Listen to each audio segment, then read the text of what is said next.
kapobre maayong buntag. Kaya manaman pagkupras mga kapobre. Atong ikuntur ang iyang bunot mga kapobre.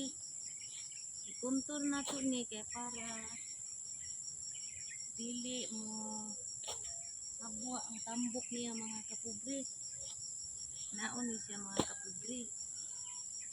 Naon ni siya pagdisarte mga kapobre para nga ang tambok niya dinira sa punto taman dili mo lapo sa suba.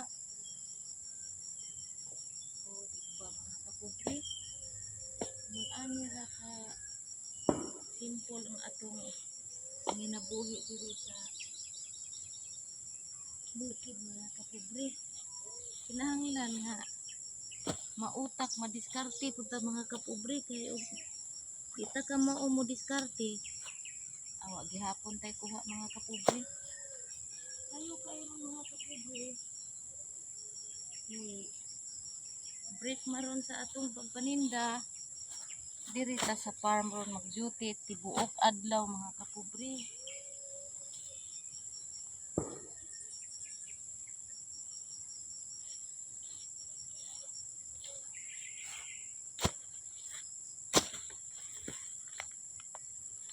Hanggang dito lang muna ako mga kapobre. Maayong buntag sa tanan.